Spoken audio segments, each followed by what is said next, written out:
This video is sponsored by me and my newly relaunched Etsy shop.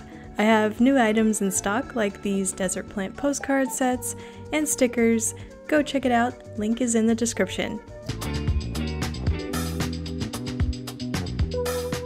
Since I've become more of a planner person, I've run into that issue that many planners do, which is, what do I do with all my blank pages? Some days I don't need to write everything down and blank pages will happen. This planner that I have has really nice thick paper, so I don't want it to go to waste. I want to do something with it. I could try some decorative options like stickers, washi tape. I could tape some paper to the pages, but I've been wanting to try something that I've seen in junk journaling, which is turning the page into a paintable canvas. To do this, I'm going to try Gesso for the first time. If you're new to Gesso, it's basically a primer. It's a mixture of paint and binders, and it dries into a fine matte finish. Painters usually use it on their canvas before painting, so it evens out the rough surface of the canvas weave texture. It can also be used on other materials like wood or paper, which I'm going to test out today in my planner. I don't know how many layers of gesso it will take to cover the print on these pages, so I'm going to test out 1 to 4 coats on these columns right here. The consistency is a lot like a thick acrylic paint, and I know you can thin gesso out with water, but since this is paper, I didn't want to add more moisture and warping to the pages. I do expect some warping, and I put some binder clips on the edges to kind of flatten the page out, but honestly, I don't mind if some of the pages are wrinkly in this planner. I let each coat dry for about 10 to 15 minutes before moving on to the next one, and made sure to clean my brushes. So here is the difference between 1 to 4 coats of gesso. It looks like the 4 coats covers the most print underneath, especially when there's dark printed areas like this. But if these pages only had lines, I think I could get away with 3 coats. And I did notice any areas where I had handwriting seemed to bleed through, so I'm guessing the moisture from the gesso activated the ink. I thought maybe a glue stick might cover it up and be a good base to put the gesso on top of. Maybe it wouldn't bleed through then. It does work if you let the glue stick completely dry. Otherwise, if you put gesso on top of it when it's just kind of dry, it just clumps up and becomes a mess.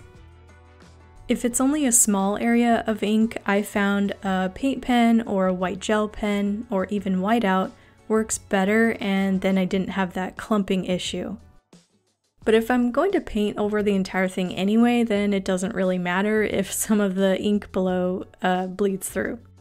And if you're really picky and you don't want brush strokes on your final page, you can use a dry, soft bristle brush and run it along the wet gesso to smooth it out.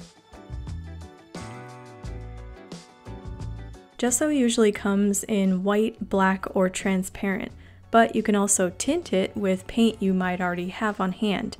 I tried it with this blue acrylic paint, and keep in mind that whatever you mix it with will slightly change the color, so in my case it lightens it. And I only needed a couple of coats to cover the print underneath. Personally, I have a lot of acrylic paint that is old or I haven't used them up yet. There might be just a tiny bit of it left, and I found this was a great use for that. I can mix it up with gesso and apply it to a project. And in case you're wondering, acrylic paint does work on its own if you don't have gesso, but the surface texture of it is slightly different. Gesso seems to make it a lot more fine and matte, kind of like a paper texture. Or it also reminds me of a silkscreen texture, or if you are familiar with Color Aid, it's a lot like that texture. And when it comes to filling my full spreads with paint, I think gesso gives me more bang for my buck since it goes further and I don't have to worry about wasting nice acrylic paint. I didn't have to worry about any writing on the back of the pages. The gesso did not bleed through or affect it at all. On the pages where I did 4 coats of gesso, it really weighed the paper down. It honestly feels like there's a piece of canvas in my planner. but without adding extra bulk to the book.